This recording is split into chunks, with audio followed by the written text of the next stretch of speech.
going on, podcasting world? Welcome back to the Core Consult RX podcast.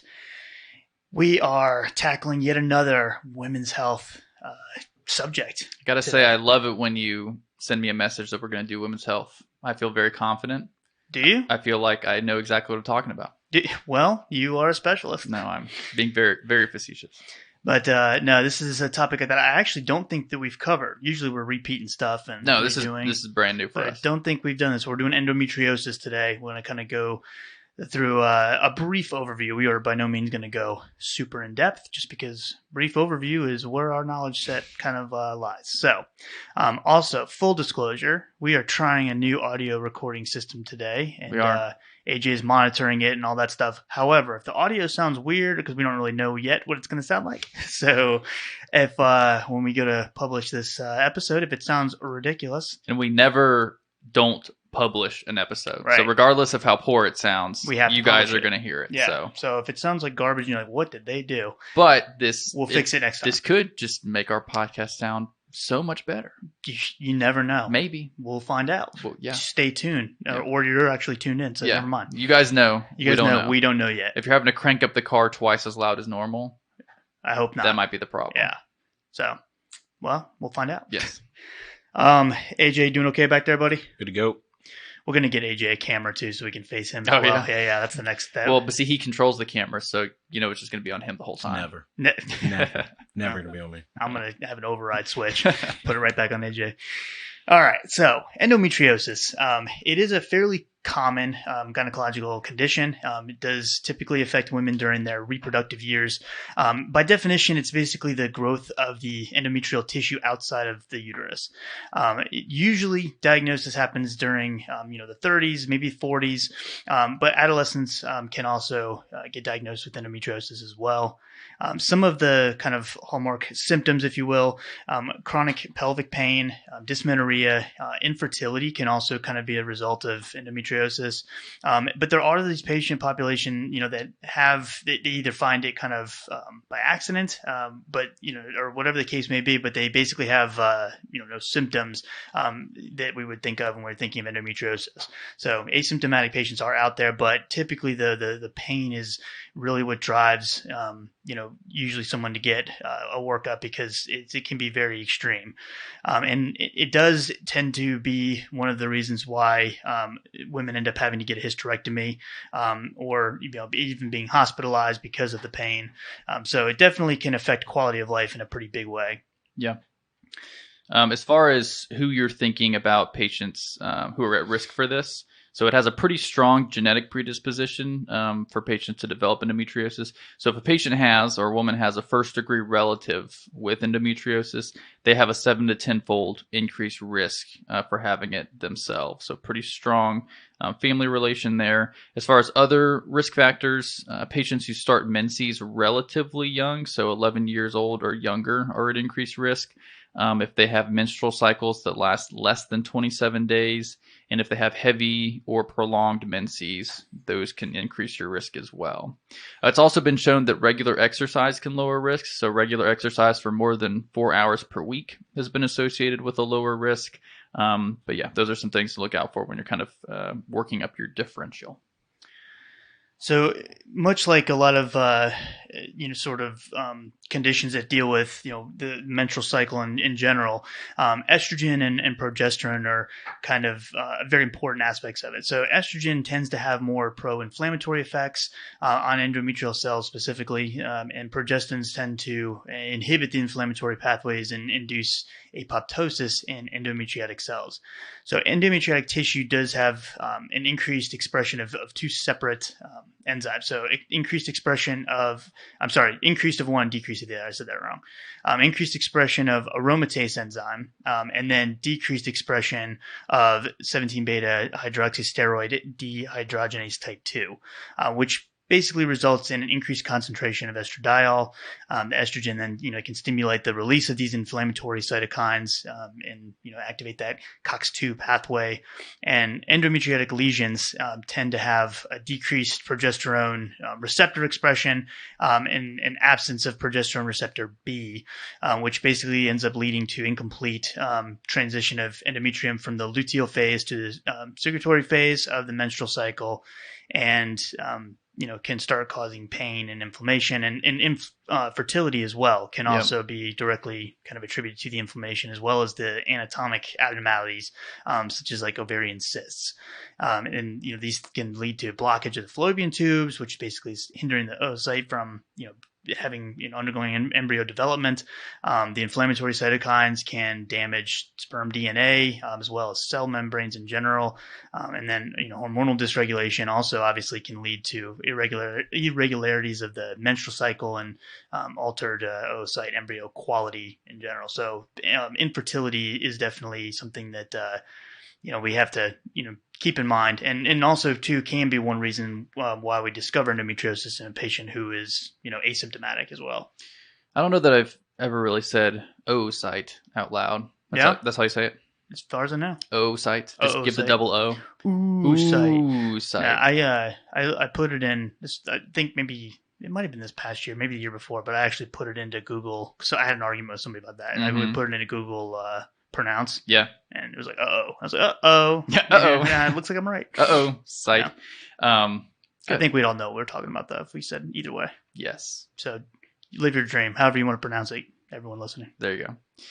So we mentioned some symptoms that you can see from endometriosis, the dysmenorrhea. Mike talked about the infertility, pain. There's some other things related to pain. You can have dyspareunia, so that's a deep pain during or after sexual intercourse. Period-related or cyclical gastrointestinal symptoms like painful bowel movements can happen. Menorrhagia, ovulation pain, and then more general things like chronic fatigue and other symptoms related to that can happen as well, and those would be physical manifestations that people might see. Chronic pelvic pain can vary in severity. It can also be cyclic. It can be acyclic, so pretty much either way. Some patients, like Mike said, might be asymptomatic. If you're doing a physical exam, things you might see: pelvic tenderness, enlarged ovaries, pelvic masses or nodules, uterosacral ligaments, fixed or retroverted uterus, some things that would be in the note or that you might see on a physical exam.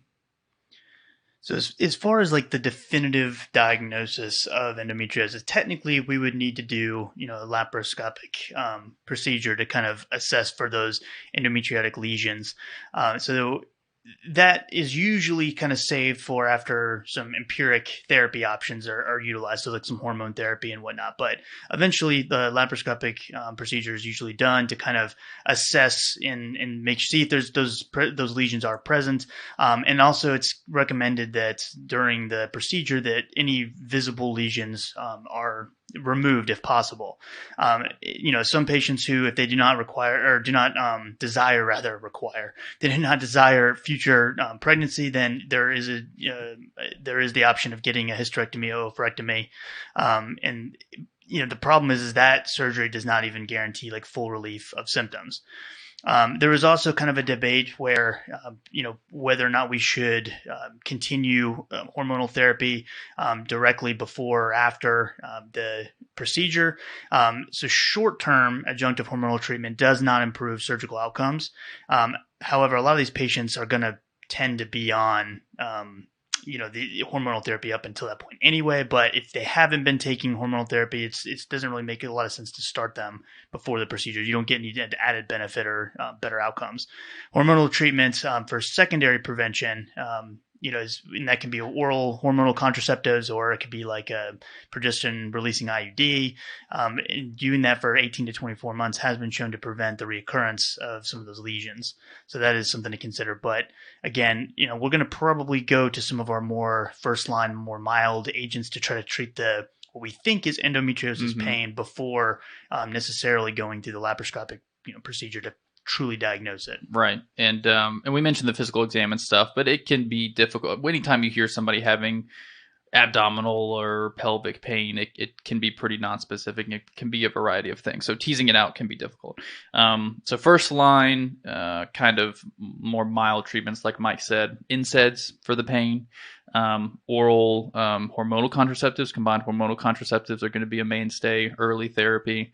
Norethindrone, so you'll see the brands Orthomicronor, Nora-B, Provera, the oral medroxyprogesterone, also the injectable medroxyprogesterone, the Depo-Provera, also options that are well tolerated and proven safe for long-term use because they're frequently used for contraception. And endometriosis symptoms will typically return shortly after treatment is discontinued, which can not necessarily be diagnostic, but something else that points you towards that you were correct about what the issue probably is.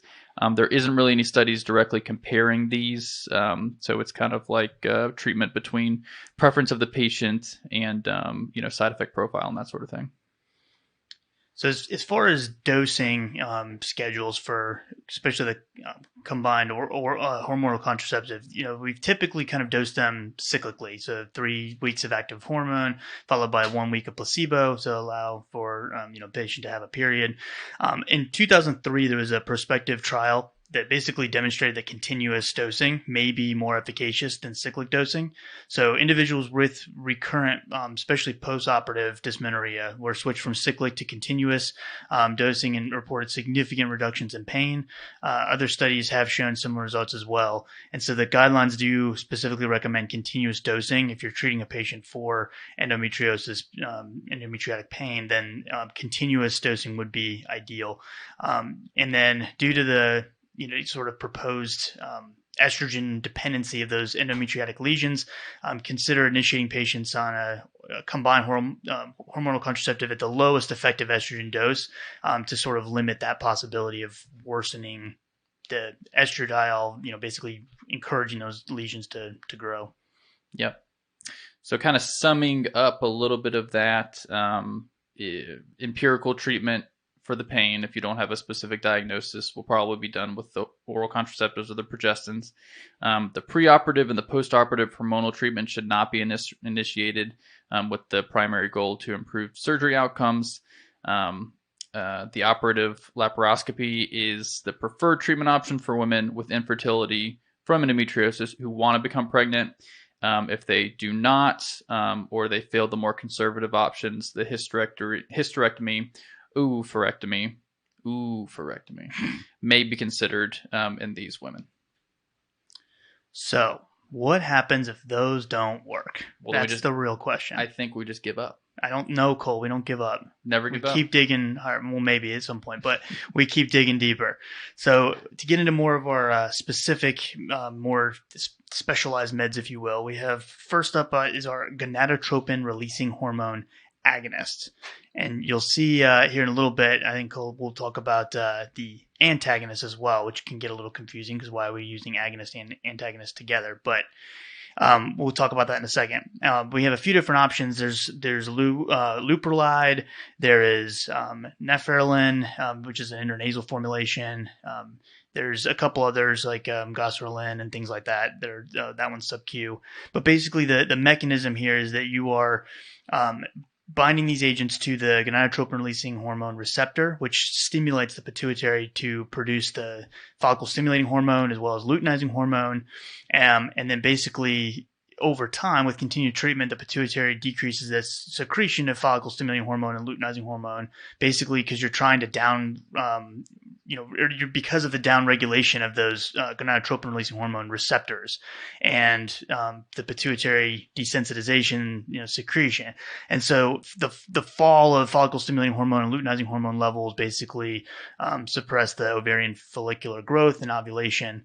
And it kind of makes sense mechanistically, but the issue is initially when you have a gonadotropin-releasing hormone agonist, they sort of create this gonadotropic flare, if you will, that happens prior to the eventual long-term receptor downregulation. So the initial onset of that gonadotropic flare can be fairly painful, and in some cases be worse pain often the person had kind of at baseline. And that was one of the big concerns with this type of therapy initially. And so what they ended up having to kind of do, and we'll talk about this in a second, is they use hormonal contraceptives to sort of mitigate those risks. But that's going to be an important aspect of that. I'll let Cole talk about that part. But these agents just kind of in and of themselves have been approved by the FDA, depending on which agent it is, but around for a 12-month course of treatment. There are, patients who, if they respond well to therapy during that 12 months, kind of an off-label use, they will continue their use longer than that. Because the problem is that the pain will typically quickly, reoccur once the medication is stopped. Some of the common adverse effects that can happen from these gonadotropin-releasing hormone agonists, things like loss of libido. It can induce some hot flashes or vaginal dryness, some insomnia, and then with more long-term use, which they would define that as greater than 6 months. One of the big concerns we have to worry about is the bone mineral density loss, potentially, which think of it as basically adverse effects causing almost like menopausal type symptoms. So some of our, the classic symptoms that we would think about is what we can kind of induce with this treatment, especially when we use it for months and months, or if maybe even years. Right. And so if you think about it that way, it's like a menopausal type side effects.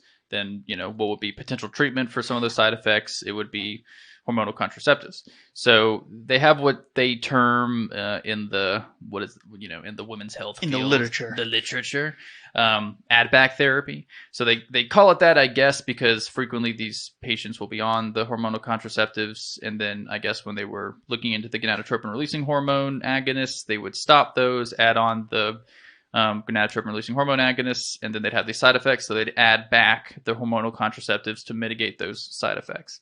But maybe ideally they never came off of them, they just added on the gonadotropin-releasing hormone agent and then were able to mitigate the side effects that way. I'm not entirely sure if that's completely appropriate, but they call it the add back therapy probably for that reason. So what does it do? It consists of progestin or the combination progestin estrogens, and the point is to minimize that bone mineral density loss and the other adverse side effects, and hopefully, I believe, mitigate the flare, right? Mm-hmm. Right. So there's a few studies that have recently shown that estrogen-progestin combinations are more effective than the progestin monotherapy at protecting against the bone mineral density loss.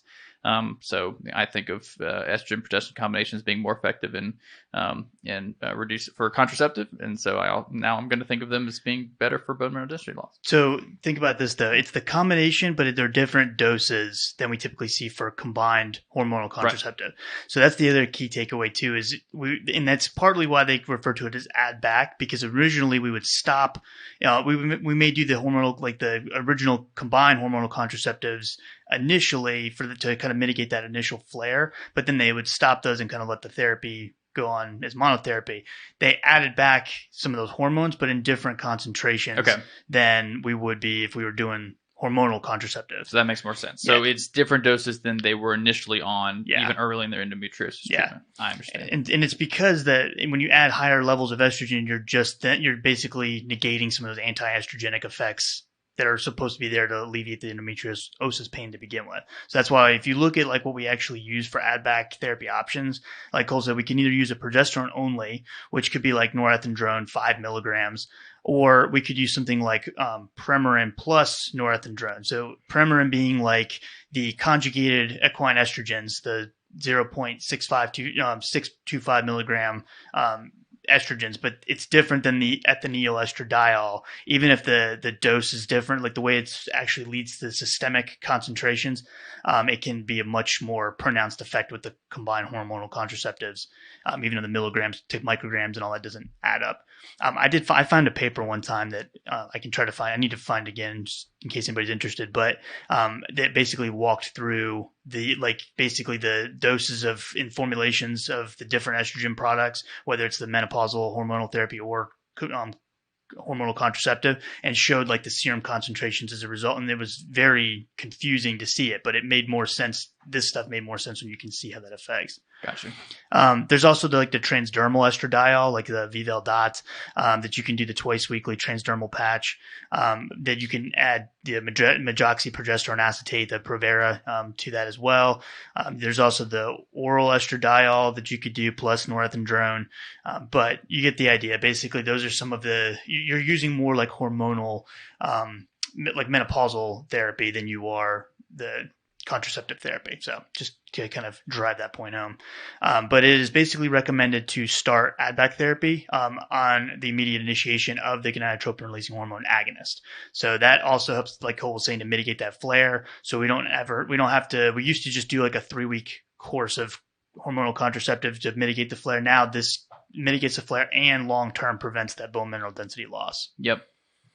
So that's the gonadotropin-releasing hormone agonists. So that brings us to the next confusing class, which is the gonadotropin-releasing hormone antagonists being used for the same thing. The one that we'll talk about is Orilissa. I've seen this one a lot and never knew what the generic was. Elagolix? Mm-hmm. Interesting.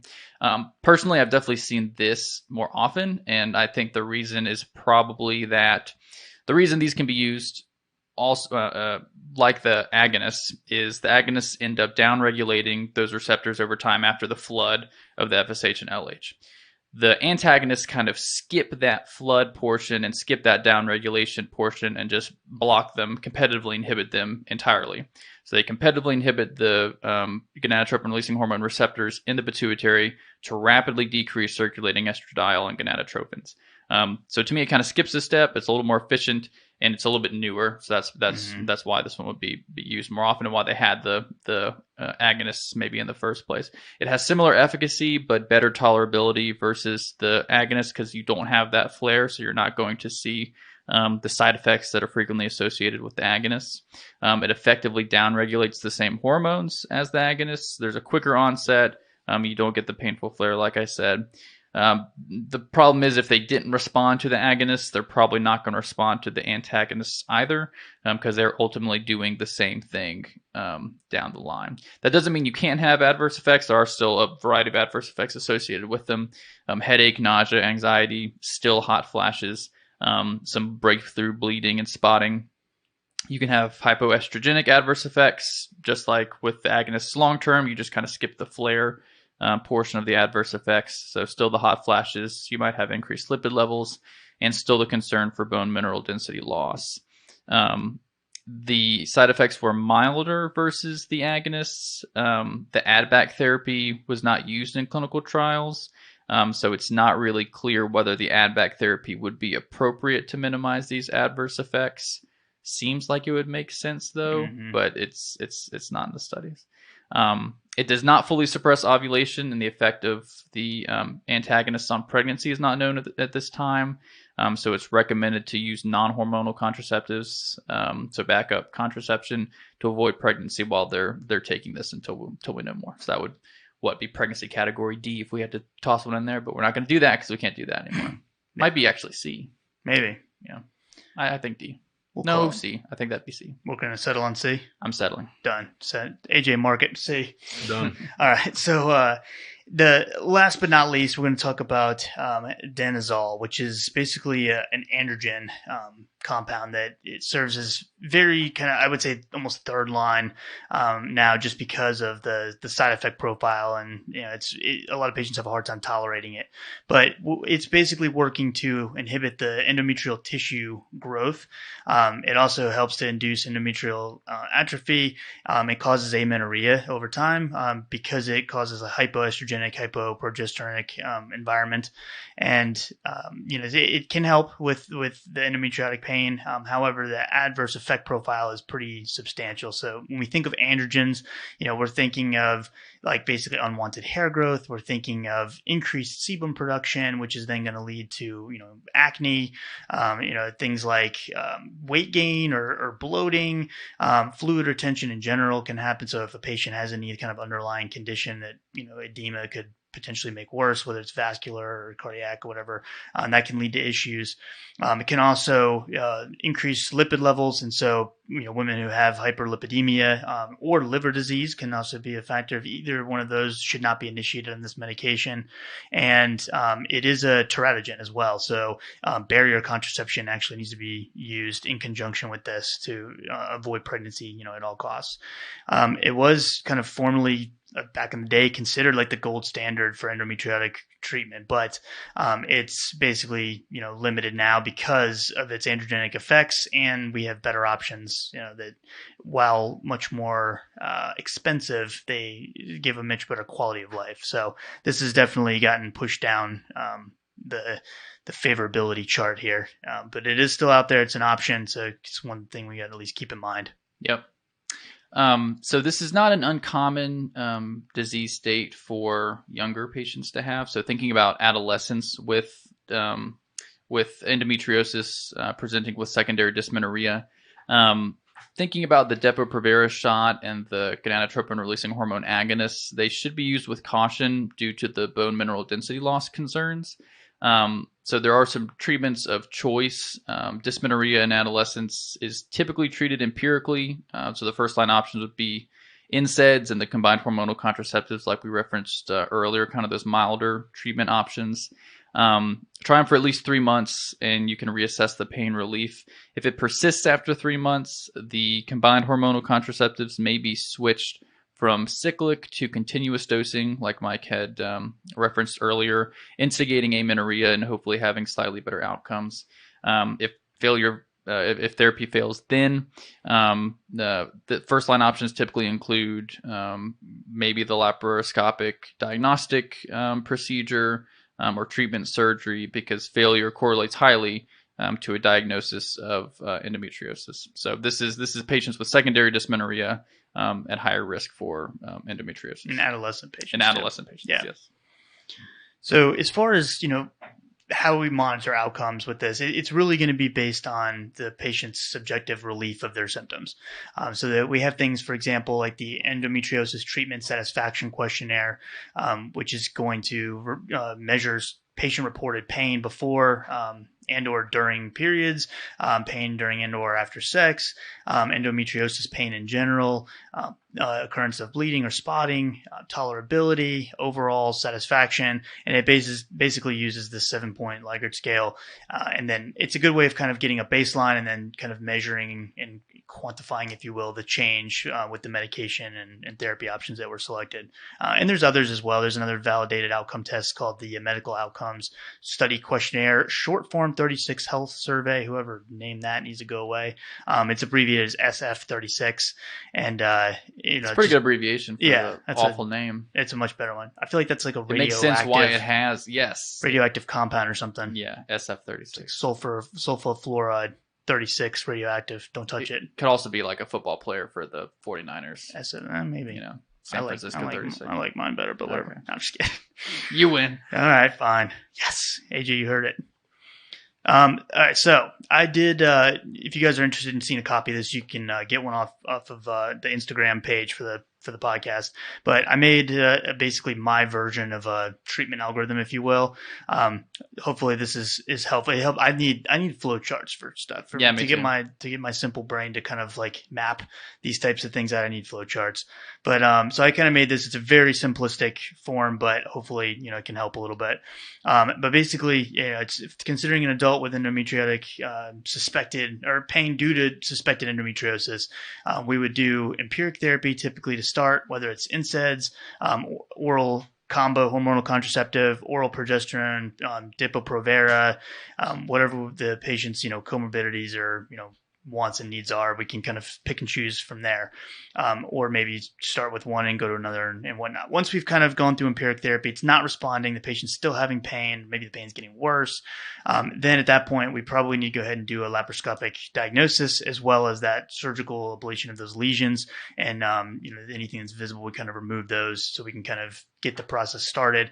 And then at that point we're selecting therapy, whether it's the gonadotropin-releasing hormone agonist, just make sure you in addition to that, add back therapy. I don't know how to say that. Add back therapy. That sounds dumb. Plus add back therapy. Nice. So if you're going to use the agonist, make sure the patient is also on the add-back therapy. Or you can do the gonadotropin-releasing hormone antagonist, which you don't necessarily need the add-back therapy for in that case. Or denazole if you need like a very cheap alternative and the patient's willing to use the barrier contraception and deal with the unwanted side effects and all that good stuff. And then from there, if those aren't working, and remember, if the gonadotropin-releasing hormone agonist or antagonist does not work, then the opposite probably will not work either. You may be forced to kind of go the danazole route. Or at that point, you have to consider potential surgery. And so if the patient does desire to have or become pregnant in the future or is unsure, then we would probably want to just continue repeating the treatment for another 6 to 12 months, kind of reassessing, seeing if there's any other things we can do to alleviate the symptoms.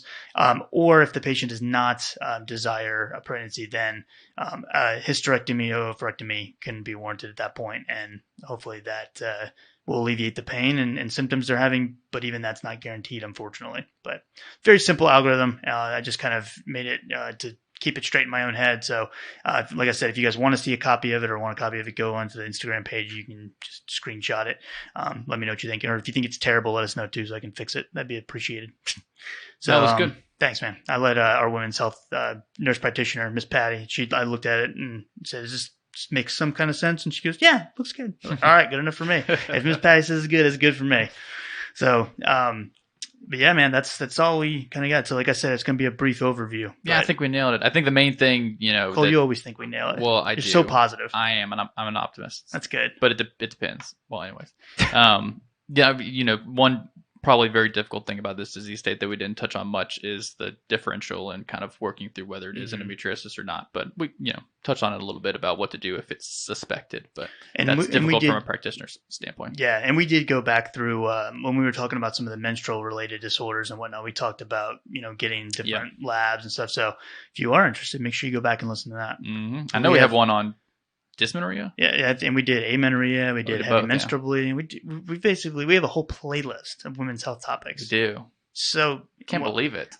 Just a bunch of dudes saying how good. I know. I bet you if you stacked all those up together and listened to them, you'd be like, "This is terrible." Yeah. Well, that's what happens. I'm kidding. I'm sure a bunch of dudes in a room to try to talk about this, but we appreciate you bearing with us anyway. And like I said, we tried. So I hope that was helpful. If you have any questions, comments, we'd also love to hear them. Send us an email. The emails will be in the show notes, so make sure you send that our way. If we have not responded to you in the past, I promise it's not on purpose, but not to sound like we're actually important by any means, but we do get a lot of emails, and so we're trying to respond back to them. Some of the emails are literally just people wanting us to answer questions for them, so they don't have to look it up. Which shame on you! How dare you? And then I always end up doing it anyway because I feel bad. But no, please don't take that personally. I promise we will try our best to get back to you. But if you want to reach us on the social media platforms, that's usually a little bit quicker a lot of times. So Instagram, Facebook, any of those, and then you can also send us a text directly if you want. The phone number is 415-943-6116. And it'll get like an automatic response. And then you can, if you don't want to answer that, you don't have to, but I'll get back to you as quick as I can on there too.